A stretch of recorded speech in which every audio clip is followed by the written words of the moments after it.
Hi everyone, it's me, Georgia, your friendly neighborhood YouTuber, and I'm back with a brand new uh, content for this channel.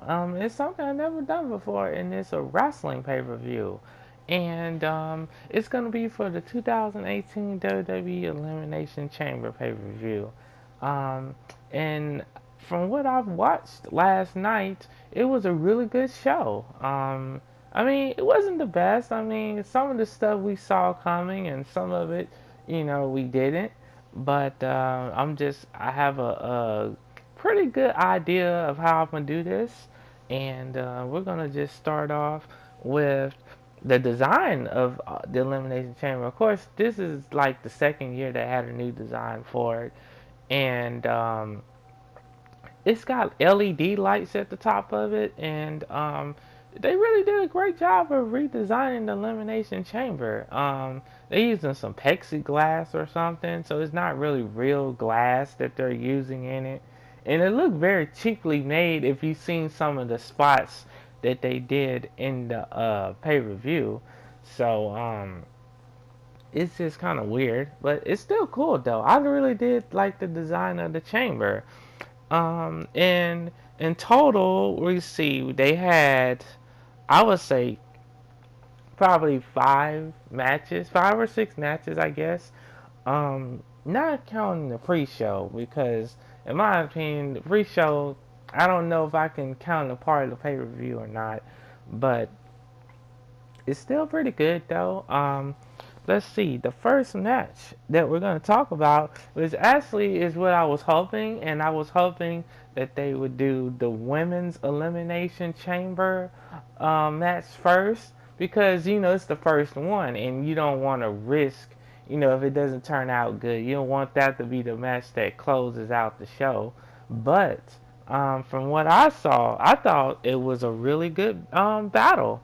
I mean, they had Alexa Bliss, Mandy Rose, Sonya Deville, Mickey James, Sasha Banks, Bailey, um, and I think that they had a pretty good cast of women in there, and it was a pretty good match. Alexa Bliss, she was the last one to come out, of course, because she had the champion advantage. But it started out with Sonya Deville and I believe Bailey, and they really they battled it out. And then Mandy Rose came in, and then they had the odds on helping, to try to, double team on uh, Bailey. And then Sasha Banks came in and she started helping kicking ass. Now, Bailey really got some good offense in. She was very vicious in this match, which I think we really needed to see that in this pay per view. And she came out looking pretty good, though. And of course, uh, they was battling pretty bad, and then Mickey James came in, and she was doing a lot of great moves too. I mean, that lady still got it. She hasn't really lost it. She still can go out there and put on a good match. Um, and of course, until they had Mandy Rose, them had double teamed her and just destroyed her and took her out of the match. And then, um, and then they had a spot, where Bailey was climbing up to the top of the chamber. I think, and Alexa Bliss, she made her way in there, and they quickly got rid of Mandy Rose. Actually, she was like the first one to go, and then once they got rid of that, then they was all. I think Bailey and Sasha was battling. Then Alexa came in and she was getting some really good offense in too. And of course she was doing what a heel does, which is find any way to win. And she was trying to climb on top of the chamber, and she did a really cool spot, which I'm going to talk about in a few seconds. And while she was doing that, she was up there trying to hide from Bailey and Sasha on top of the chamber, and that was when Sasha Banks came up there to stop her, and she was trying to beat up on her. And then Bailey came up there, and Sasha pulled out her hand, and make it seem like she was gonna help her, but ultimately Sasha had kicked Bailey right in the skull and threw her right off the top of the chamber little walls or whatever, and Bailey went crashing down really bad, and the crowd really popped for that because we all knew Sasha and Bailey was gonna get into it, and Sasha was gonna end up turning on her, rightfully so, because Sasha Banks is she's in my opinion, I think Sasha Banks is better as a heel than as a babyface.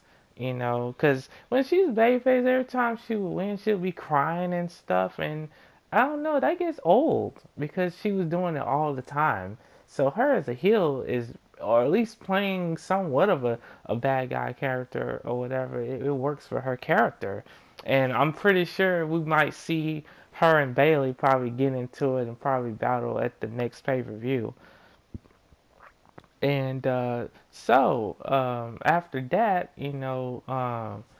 Sasha Banks was up there, and Bailey did. I mean, not Bailey, but Alexa Bliss did a really cool spot where she did the twisted bliss, which is like a twisted moonsault, but she did it off the top of the chamber thing, and I thought that was really cool.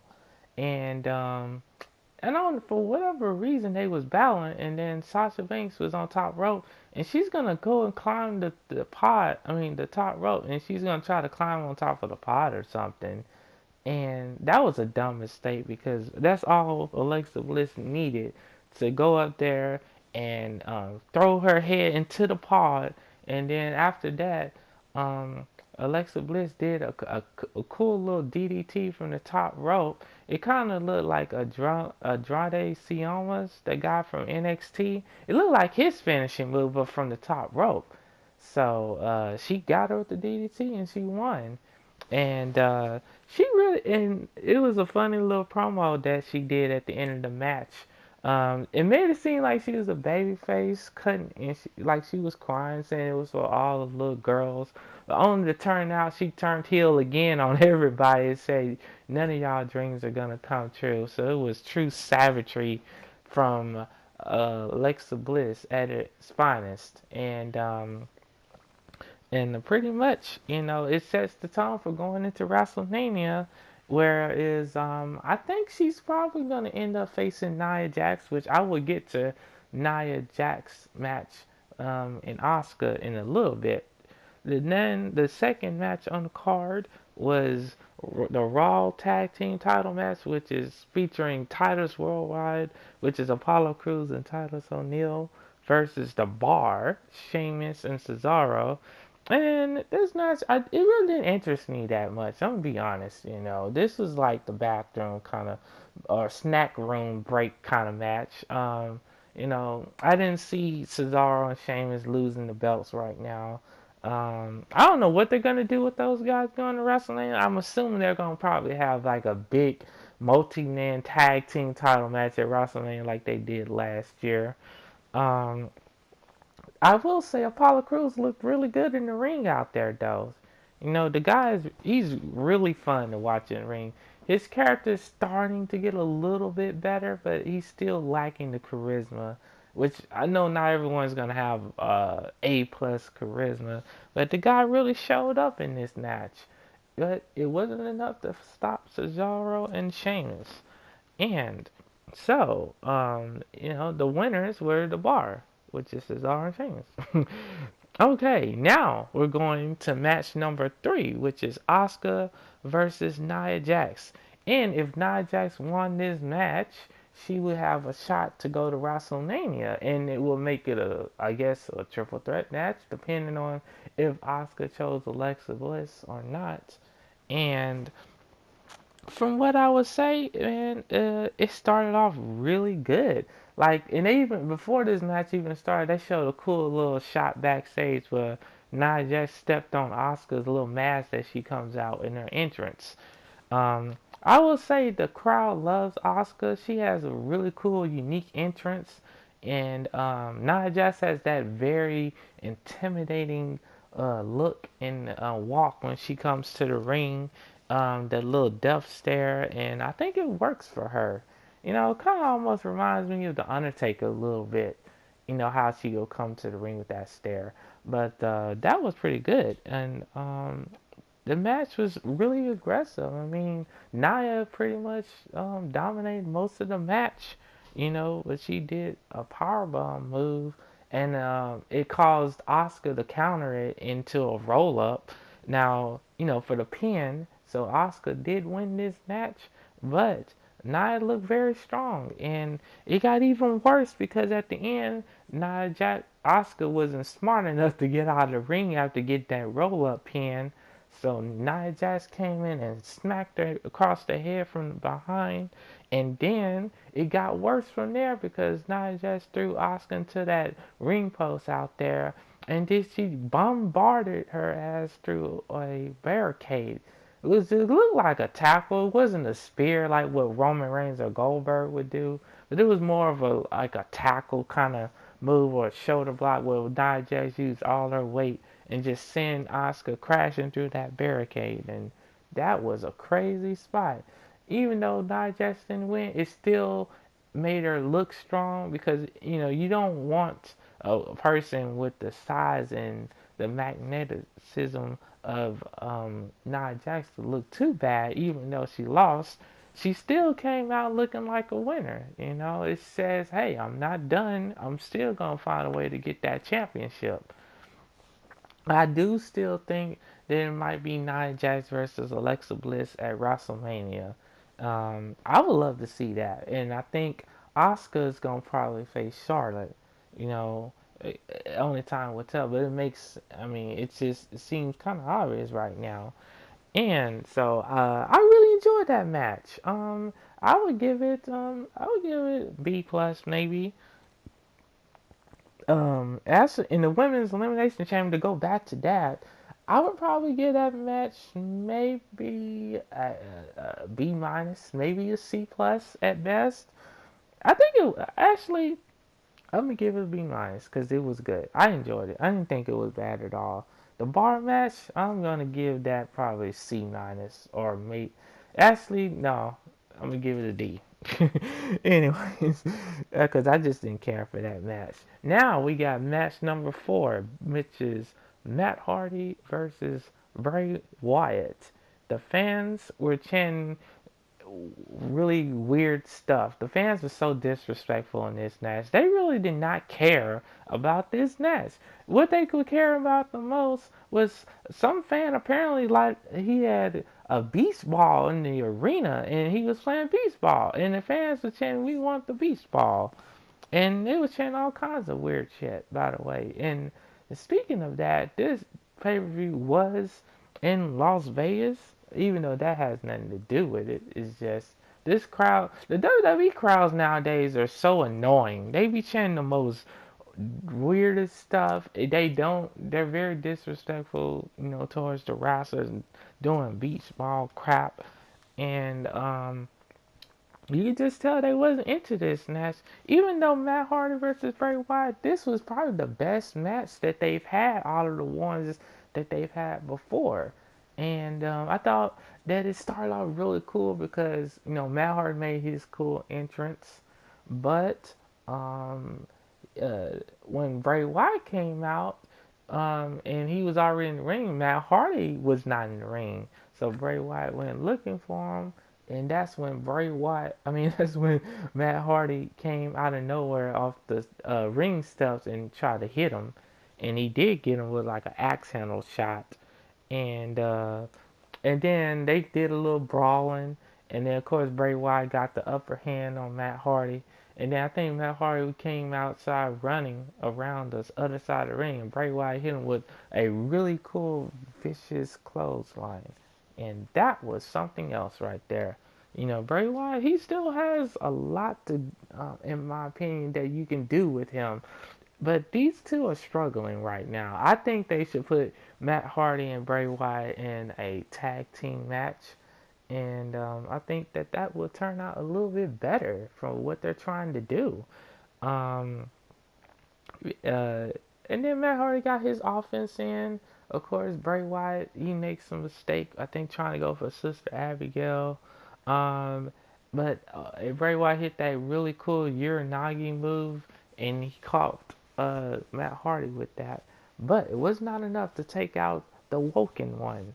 So Matt Hardy found the way to come back and hit Bray Wyatt with the twist of hate. Actually, it's called the twist of fate, but I love when Jeff Hardy used to call it the twist of hate back in TNA. But Matt Hardy got the win, a much needed win. But I don't see these two doing too much of big things unless they throw them in the tag team, which would be really unique. Maybe include Jeff Hardy in when he comes back. Because as far as I heard, I think he had a shoulder injury or something like that. But now we got the coolest segment probably out, since the first match, and it's the Ronda Rousey Raw contract signing, which I think, we all know she's already signed that WWE contract, but they had to do something so that people will actually care about this pay-per-view, because I've heard some things about the pay-per-view ticket sales not being the best, so it made sense to add her to this pay-per-view and do a segment with her. So, what it was Kurt Angle came out first. Then we had Triple H and Stephanie that came out. And if they're going to get involved with this, it's going to be something big. And I don't know if anyone's heard any rumors, but there is a rumor going around that it may be Kurt Angle in Ronda Rousey versus Triple H and Stephanie McMahon. And also there was The Rock teaming up with the Ronda Rousey versus Triple H and Stephanie, which in my opinion, that match sounds way better than having Kurt Angle as Ronda Rousey's partner. So, they made it seem all like they were cool with her and everything. And then, uh, Ronda Rousey, I will tell you this, she struggled on the microphone for a little while. I guess because this is her first time, like, cutting a full-on WWE, promo in front of that crowd and everything. It was a lot going on. So she was maybe a bit choked up, and that's understandable. I would be too if I was out there, with them. And there's a lot of pressure, to perform and do well, because in wrestling, there's only one take. There's no multiple takes. Everything is live, when it's on TV or pay-per-view. But she just gave respect to Rowdy Piper and talked about how she asked him to use the Rowdy name in her, entrance.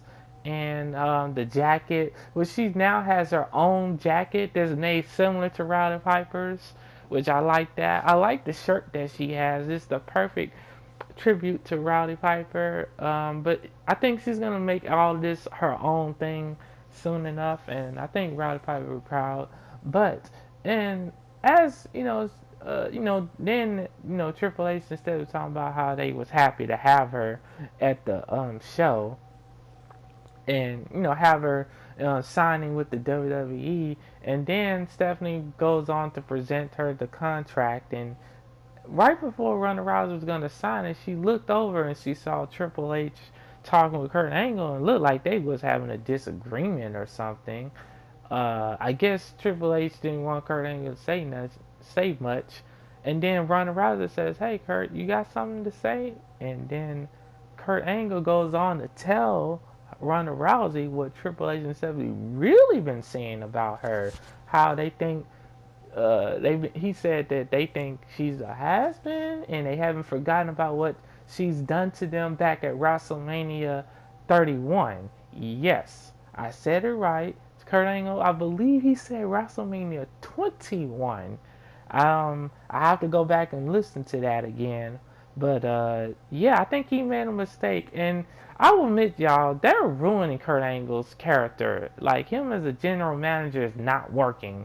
That is just some really crazy stuff right there, man. Like, they need to change that. He should have more input. He's looking. I know that, he's trying to do what they ask of him and everything in terms of how this character is coming across. But I think him as general manager should be a lot better. It shouldn't be like this. He's being punked out by Stephanie McMahon. They've emasculated him in segments with Alexa Bliss. and he can't have no good comebacks when people dog him out. So I think they need to do something about that. So then, Kurt Angle goes on to tell all these crazy shit that Triple H and Stephanie been saying about Ronda Rousey, and then Ronda Rousey got that death stare, and then Triple H then tried to calm her down, and then Triple H got Stephanie out of the ring because I think Ronda Rousey got in her face. Then Ronda Rousey tried to get in Triple H's face. So then, once Triple H got Stephanie out the ring, he comes back over to Ronda Rousey to try to console her and tell her what Kurt Angle's saying is not true, which I think we all know they really did say that. And it's going to come out that they probably did on tonight's Monday Night Raw, because this is Monday as I record this. So as Triple H tries to come back over there to try to, talk things out with Ronda Rousey grabbed him like it was nothing, hit him with some kind of overhead belly to back suplex move, and threw him through the contract signing table. That was something else. And she did it with no problem, with ease. And I think that was a really good moment. I think WWE was trying to get the fans to back her, and they wanted her to come out as, a babyface or whatnot. And the fans, I will admit, it was a few little boos out there. Some people are still hating, because she's there. But I actually like the idea of Ronda Rousey being a WWE, because they need somebody like her who can draw in fans and who actually knows how to sell out pay-per-views and is a box office draw. And that's what Ronda Rousey is. And if people don't like that, that's their problem. They're going to have to get used to it. Either they learn how to get over more or do a better job with their characters or something, because I think she is great for business. And I can't wait to see what she does. And I've saw the training videos, and she's done a really great job training in some of the videos. So I think we can expect a lot coming from Ronda Rousey in the WWE. She's not going to be perfect. She's going to be a bit green when it comes to the ring, which is why her being in a tag match at WrestleMania will make sense, because it will hide some of her weaknesses or in terms of in-ring work. But I think soon she's going to come into her own, and we're going to see a well-sharpened wrestler, from her. And so after she did that, Stephanie McMahon came in and basically she just hit that signature slap. And then Stephanie got out of the ring like a cowardly, what.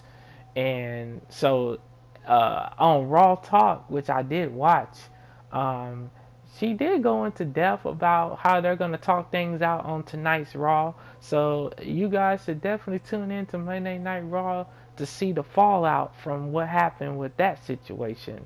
So now we're going to head on to the last match, which is the main event. The 7-man Elimination Chamber match is the first time it's 7 guys in there. And the way this match is going to work is there are going to be 3 people that start off the match instead of 2. So Elias comes out first, and he's already in the ring, and he starts playing a really good guitar song and dissing the crowd like he does, and of course he says, "What does WWE stand for?" And everybody's like, "Walk with Elias." And I think Elias is one of the most over guys on that, one of the most over wrestlers on the WWE roster right now, because people actually care about this guy. He has the crowd reacting to all of his stuff. He can get them to cheer him if he wants. He can get them to boo him easily if he wants. I think he has a great character, and WWE should definitely do more with Elias. And then Braun Strowman comes out, and then they have all the entrances from John Cena, The Miz, Roman Reigns, uh, Seth Rollins, Finn Balor. They have all those guys come out, and basically, the first 3 guys to start was The Miz, which he lost the match, which means he has to enter the match first. is The Miz, Seth Rollins, and Finn Balor. And now I do love the attire that Finn Balor chose. He chose my favorite color, blue. He had a blue jacket, and it was very cool. And I really loved his choice of outfit. I wish he would have had the demon for this, the demon Finn Balor, for this pay per view. But I think he's gonna save it for WrestleMania. I wish he would use that character in more big time matches. So this match had a lot of these. They start off with a lot of great offense. Um, you know, of course, the Miz being very cowardly and stuff. But and then Seth Rollins and Finn Balor beating the crap out of each other. Then they start to focus on the Miz, and they was just beating the crap out of him.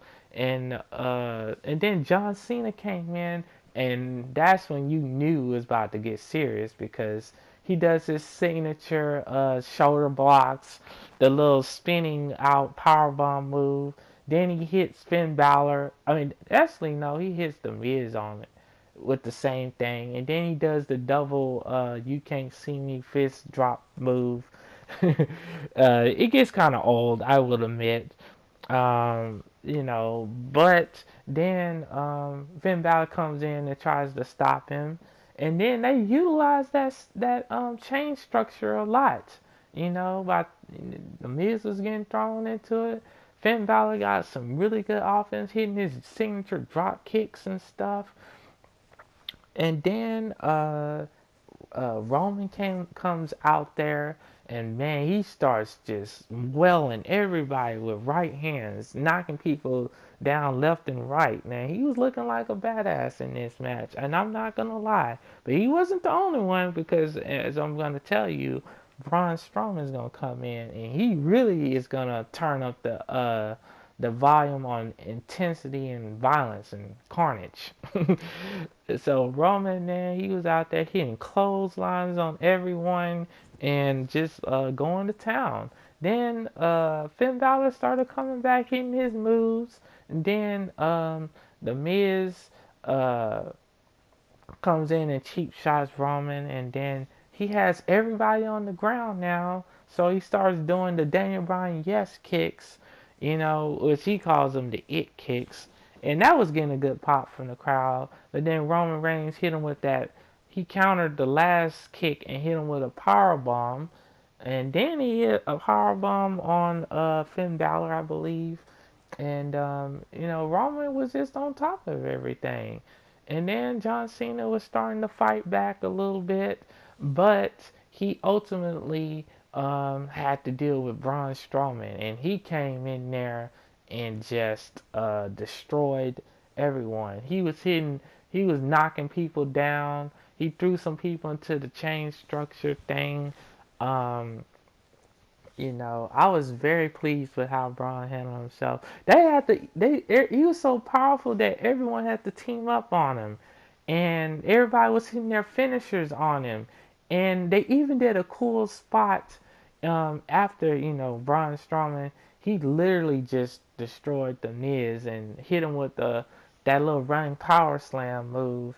And took him out, so the Miz was gone. He tortured the Miz in this match.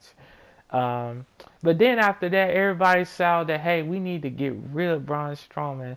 So they all come. It was John Cena, Seth Rollins, and Finn Balor. They started hitting all their big moves, and then Seth Rollins hit the curb stomp. Finn Balor did the coup de grace move.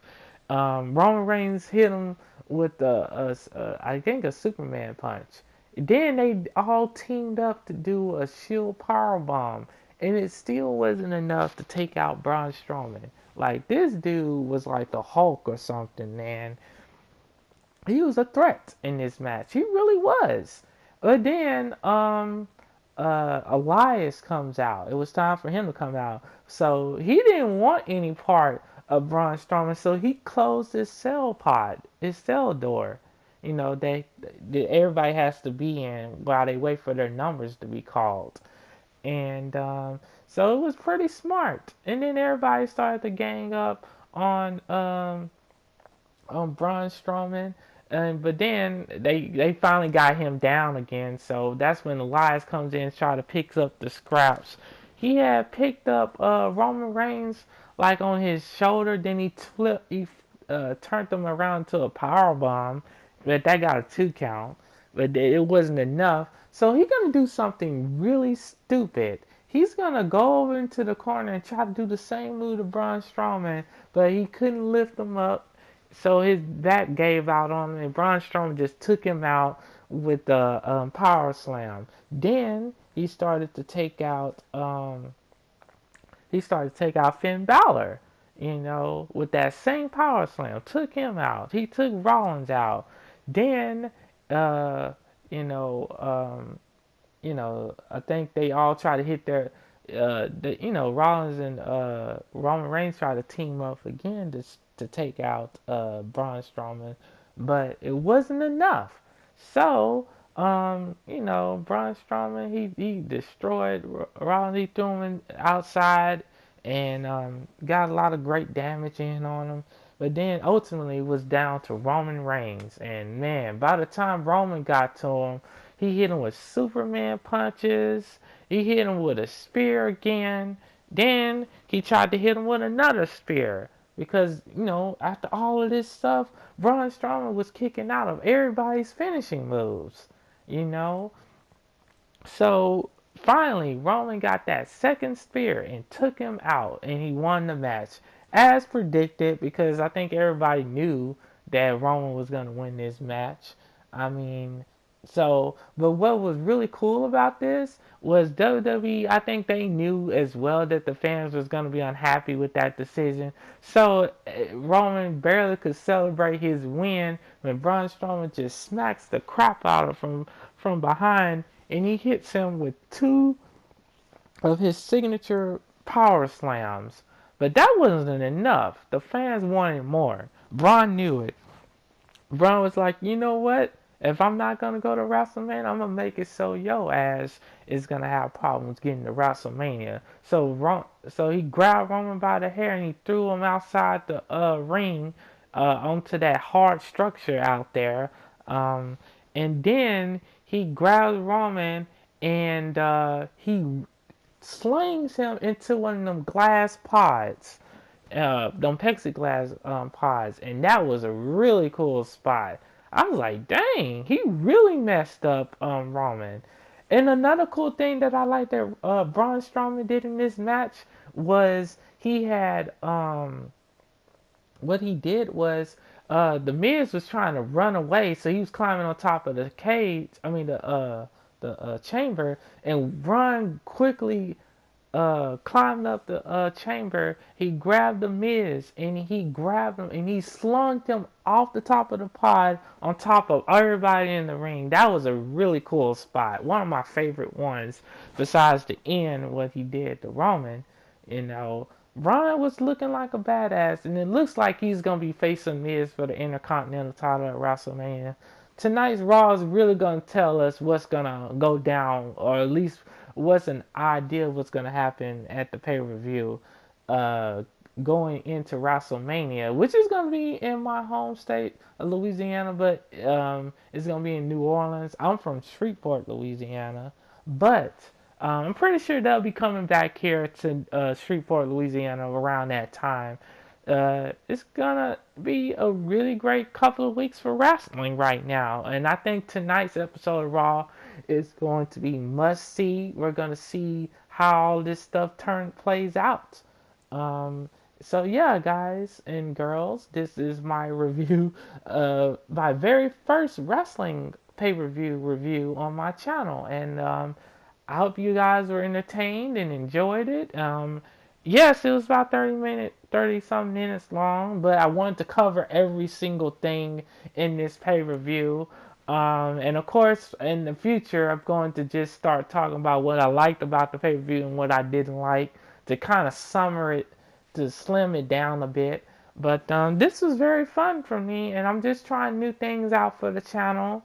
And I hope that you guys would come back again. And hope you all have a lovely, blissful day and be safe.